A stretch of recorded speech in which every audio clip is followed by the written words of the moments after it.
കേരളത്തിൽ നാഗാരാധനയുടെ പ്രശസ്തി എന്ത്? ഇന്ദ്രനിലയത്തിലേക്ക് ഏവർക്കും സ്വാഗതം.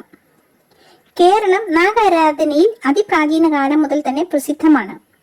നാഗങ്ങളെ വെച്ച് ആരാധിച്ചാൽ അവ മനുഷ്യരെ സംരക്ഷിക്കുമെന്നാണ് വാദം.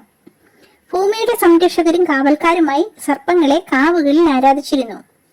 കേരളത്തിലെ നായർ സമുദായത്തിൽ ഭൂരിഭാഗവും ധർമ്മദൈവങ്ങളായ നാഗങ്ങളെ ആരാധിച്ചു വരുന്നു.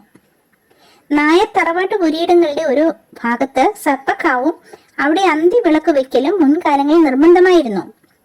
നായർ സ്ത്രീകളുടെ ആഭരണങ്ങളിൽ പ്രധാനമായും നാഗപണത്താലി സർപ്പാരാധനയുടെ മറ്റൊരു പ്രതീകമാണ്.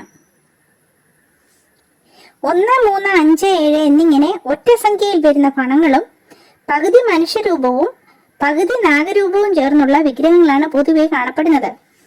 കൂടാതെ ശിവലിംഗവും പഞ്ചഫണവുമായും നാഗവിഗ്രഹങ്ങൾ പ്രചാരത്തിലുണ്ട്.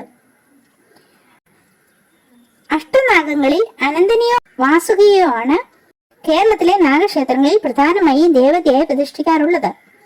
നാഗരാജാവ്, നാഗയക്ഷി, സർപ്പയക്ഷി, നാഗകന്യക, നാഗങ്ങൾ തുടങ്ങിയ ഭാവങ്ങളിൽ പ്രതിഷ്ഠകളുണ്ട്. പൊതുവെ നാഗവിഗ്രഹങ്ങൾ ശിലാനിർമ്മിതങ്ങളായിരിക്കും. സർപ്പബലി നടത്തുക, അരിപ്പൊടിയും മഞ്ഞൾപ്പൊടിയും കൂടി പാലിൽ കലക്കി 100 പാലും നിവേദിക്കുക, ഉപ്പ്, മഞ്ഞൾ, സർപ്പവിഗ്രഹം, പുറ്റ്, മുട്ട തുടങ്ങിയവ നടക്കി വയ്ക്കുക, പാല്, ഇളനീര്, എണ്ണ തുടങ്ങിയവ കൊണ്ട് അഭിഷേകം നടത്തുക എന്നിവയൊക്കെ സർപ്പപ്രീതികരമായ വഴിപാടുകളാണ്. വീഡിയോ ഇഷ്ടമായി ലൈക്ക് ചെയ്യുക, ഉപകാരപ്രദമെന്ന് തോന്നിയാൽ ഷെയർ ചെയ്യുക. ഇതുപോലുള്ള വീഡിയോകൾക്കായി സബ്സ്ക്രൈബ് ചെയ്യുക. നന്ദി, നമസ്കാരം.